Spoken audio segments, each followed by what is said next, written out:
Hello and welcome back to a Basketball Addicts short. This is going to be a YouTube short. So yeah, if you've read this title correctly, you understand what you're going to get today. What you're going to get today is a terrible list reaction. Right? Top 75 players of all time lists. There comes a point in time where we have to stand up for better things. I think it's easy to hit copy and paste. It's easy to just look at the stats. It's easy to have your own bias towards certain players. It's easy just to not broaden your set of knowledge before making this list. It makes me sad. It makes me legitimately sad. The man that scored 100 points a game in a game, the man that averaged 50 and 25, the man that looks like the Flash running up and down the floor, 7'2", won the high jump at Kansas, and is extremely skilled with the bank shots, finger rolls, all of his shots. Wilt Chamberlain's number 6. Behind a guy, Bill Russell, who won 11 rings. World-class defender. Couldn't score more than 20 points per game. Wait, what? Oh, nobody ever says that. They just say, 154th in scoring. Everybody always talks about it. Everybody seems to never want to talk about the fact that he's not skilled in the post. He is an average scoring center. He's not better than Joel Embiid. He's not better than Hakeem. Hakeem. What? David, have you seen David Robinson? I love this guy defensively. Great athlete. Yes, all of those things. Great offensive player? No. What's more important, offense or defense? Ridiculous. We're starting off with ridiculous, right? The rest of the list, Shaq 9. Have you seen that guy? It takes a village to stop him from scoring at the rim. I know he can't shoot free throws, but his negatives aren't that bad. Okay. He is a legend. Really is a legend. I just don't know what you guys are on. Moses Malone, 15. Moses Malone's ahead of Dr. J. He's not the better teammate on that team. Now, he had a better, when he was peaked in 1983 when they won that NBA championship, yeah, he was the better player on the team. But when the Dr. J was in the 70s, different player, right? The guy literally looks like the extension arms running around dunking at the rim. He's ridiculous. Dr. J's athleticism is world class. With a good mid-range game and post, it's unstoppable. Those two are not in the same class. He's in front of guys like Kevin Garnett, Jerry West, Steph Curry. Steph Curry's 18 on this list. Dr. J's 20. Elgin Baylor, who's very overrated. Let's just be honest with you here. The guy was a good flyer around the rim for his era, but just his skills don't translate in today. You have to watch the player play, actually, on YouTube. I had a D Wade. I had a David Robinson. No, come on. It's ridiculous. These lists are terrible. Scottie Pippen, in 27? Do you just love the Bulls that much? He's ahead of Chris Paul. Hondo's pretty high. He's pretty decent. Allen Iverson's 30? You're telling me Scottie Pippen's better than Allen Iverson? You're telling me John Havlicek's better than Allen Iverson? What are you on? John Stockton in 30s. Steve Nash. Kawhi Leonard, 34. Really great mid-range player. Patrick Ewing, 35. Bob Cousy, 37. It's not terrible right now. Jason Kidd. James Harden, 39. You're telling me the guy that averaged 35 and 11 in a season is not better than Jason Kidd? What? Have they watched basketball? Seriously, Bob Cousy, love the guy.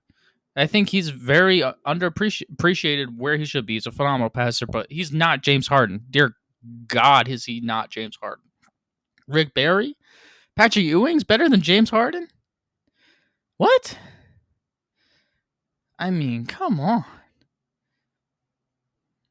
Then we'll go lower. Elvin Hayes, GP, Dominique Wilkins. Dominique Wilkins is not better than Elvin Hayes. Have you seen that guy? He literally looks like he flies in midair. He just floats. He literally is ridiculous. He's one of the most underrated players of all time. I don't understand why people are so low on Dominique. Clyde the Glides. All right, George Gervin's pretty great. George Mikan, too high. Anthony Davis. Have you watched that guy play? George Mikan would be his, like... There's no comparison. The man shoots the three, defends all five positions, might be the greatest defensive player in the league, while being a great mid-range shooter. And what? Anthony Davis not better than George Mikan. That's absolutely hilarious. Okay. James Worthy, Russell Westbrook's right in front of James Worthy. Melo, Paul Pierce. I feel like there's some guys. There he is. Bob Mcadoo averaged 34 points in a game per game for a whole season. Multiple time scoring title champion. 51. Paul Pierce is better than him. That's terrible. See, these guys aren't watching basketball. These guys are not watching basketball. Damian Lillard is 52 below Paul Pierce, Melo. James Worthy literally was like a 22 point per game scorer. I mean, he's not like the same without Magic. And Dame Dollar, what? It's terrible. This is ridiculous. Wes Unseld, Mr. 6'7" center, really got a lot working for him. Let's see who's below him. Reggie Miller, great shooter. Yeah. Ken McHale, good post player. Ray Allen. Okay. Pau Gasol. Okay. Walt Frazier. I feel like there's some guys missing here. Robert Parrish. Where are they at? Willis Reed. Dolph Shays. Dwight Howard. Dennis Rodman. Top 75 player of all time. The guy can't score more than like 8 points per game. You must really only like the Bulls. Chris Bosh is below him? Oh my God. Oh, there he is. You know, how does the NBA media forget about a guy who led the league in passing and scoring in the same season with 34 and 11?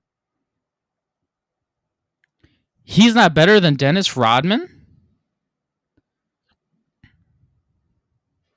What? What are you guys on? This is terrible. What the heck? I mean, Dennis Rodman is literally a great role player. Oh my God. Pistol Pete Marriage is a 66. Here we go again. Literally, it takes 3 minutes of effort by whoever made this list of watching YouTube of Pistol Pete Maravich for you to be like, oh my God, he's way too low. It takes 3 minutes of your time to see how terrible this is. They got Tony Parker down here, Dave Cowens. I mean, this is like the trash list. I don't even... Like, how do you really suck that badly at basketball knowledge to really miss on these guys? Vince Carter, Paul Arzon. It was pretty decent, but Alex English, way too low. I mean, the guy's like ISO God. Bernard King. Tracy McGrady, 73? The man averaged 36 points per game. Kobe Bryant himself said that he's like the toughest guy he faced because he could do everything he could do, but he was taller. We're talking pre-injury T-Mac. We could jump out of the gym, score from every level of the defense. 3-level great scorer. You have him below Bernard King? You have him below Paul Arzon? Dave Cowens? Walt Frazier? See, this is the sad thing. This is where we're going with this. This is what makes me so upset every time I see it. is because there is an accepted list of basketball top 75 lists. There's an accepted way we all have been trained to think about basketball. If we see Bill Russell always in the top 5, top 10, he's got to be a top 10 player of all time. It doesn't matter that he never scored more than 20 points per game. Now, if you told somebody without saying that, they tell you 11 rings, great defender, lockdown Wilt. I mean, locking down a player, he's averaging like 35. Okay.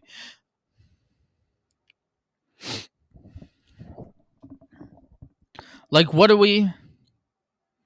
It's scary how terrible it is. Because it's just an accepted thought process of basketball. Oh, everybody else ranks this guy here. I got to rank this guy here. That's just what it is. That's the sad reality about basketball. Rankings. It is mostly from what other people say. It's what is commonly accepted. That's why guys from the 90s that everybody loved from the Bulls era get ranked way too high, like Dennis Rodman. He's a great role player. You put him on, the Charlotte Hornets from the 2000s to 2020, nobody would know who he is. They'd be like, oh, wow, this guy was a really good rebounder for a while and great defender, but nobody cares. Nobody would care if he wasn't a winner. That's the truth. His offensive game is that bad. Legitimately, it's that bad. It's just because he was great on the Pistons off the bench and then starting the role and being a part of the bad boys. And then he goes to San Antonio with Dave Robinson for a little bit. And then he goes to Chicago and wins those rings. And iconic, great NBA championship level role player. Yes, 100%. Yeah, he's definitely that.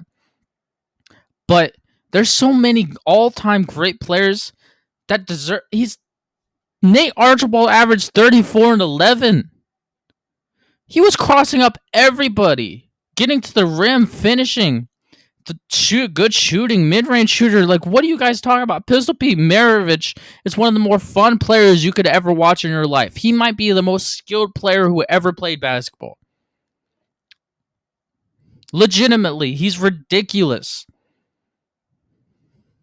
And you guys, the listeners, deserve a better list. Genuinely, 100%. You deserve somebody who's willing to put in the effort to watch every player that they've ever ranked. To put in the time to really put in the work and develop a great list. To watch everybody. To break down 75 through 1. To break down 150 players. To break down, you deserve somebody who's willing to break down 375 players. And guess what? Us at the Basketball Addicts, we're going to give that to you. The Basketball Addicts podcast, starting this last week, going on for the next 5 weeks, is going to be breaking down the top 75 players at every position, and then we're going to give you guys the top 75 list you deserve. Because you deserve somebody who's willing to go through all of these players to look at the old guys and compare them to current players. You deserve somebody who's going to be willing to put in the time and the effort to know, as soon as they see a list like this, that Pistol Pete Maravich and Nate Archibald are ridiculously low. Right? I could tell you that within 5 seconds. Because we had a top 75 list of point guards. Nate Archibald was 10. You guys deserve better. Genuinely, you deserve better. You deserve better by NBA media. You deserve better by NBA list makers. I mean, Kyrie Irving wasn't even on that list. Dennis Rodman's better than Kyrie Irving. Nobody with a sane mind would ever say that. You deserve somebody who can accurately rate current players, compare them to different eras. And we're going to give that to you because you deserve it. You, the NBA listener, you, the NBA fan, deserve the best list you can possibly get. because we're going to go through every era. Nobody's watching the 1950s YouTube film to be able to break down players like this. We do. We could give you the specifics about how Bob Cousy played. He's ridiculous. It's a great YouTube highlight watch. He literally is breaking down the defense, ball faking, behind the back passes. He's got a special feel for the game of basketball. Legitimately. You see many people my age being able to do that? No. Because it takes a lot of work to do that. We're going to put in the work to give you the best list. We're going to give you the best list possible. So join the journey, join the ride for the next 5 weeks of getting the best individual player, top 75 ranking, and then the greatest top 75 all-time basketball player list that's ever going to come out. It's going to be better than the players list. You want to know why? Because the people who play in their own era always favor their era. That's the sad reality, right? That's just genuine reality. People play in the 50s say Wilt or Bill is the best. You know, play 50s and 60s, and the 70s are going to say, oh, Kareem's the best. But then, have you seen Kareem? You know, 80s, we're going to talk about Larry Bird, Magic. Oh, my gosh, they're the best. You know, 90s players. Michael Jordan's God. He's Jesus, right? 2000s, Kobe Bryant. You know, Kobe Bryant has his own niche. I mean, Steven Jackson loves Kobe Bryant. I listened to him on a podcast. He's like, thinks he's the greatest player ever. Or him or Tim Duncan. And then we have LeBron, Steph Curry, Dame. It's just, each player's era is going to choose players based on their era. It's rare for people our age to be really looking at older film. I can tell you right off the top of my head, they're not as bad as you think. Really, they're genuinely not. There's some really ridiculously gifted players that have played and come before players in this era. That's the reality. I mean, guys like Bob Mcadoo are really special. He is like a dead-eye mid-range shooter, 6'9", 6'10", really athletic, and can dribble and drive to the basket and finish. That's the kind of dynamic that Kevin Garnett caused, right, in the 2000s. He's taller, and he's maybe a little more athletic, but that's the dynamic. He's special, right? There's a lot of special that's just needs people like us to be uncovered, right? And I don't expect you to spend the next 6 weeks of your life giving all your time and energy to doing all this research to make a great list. So trust us. Trust us, and we'll give you the greatest list. So tune in. Basketball Addicts Podcast, Spotify, Apple Podcast. These YouTube shorts will keep on coming out.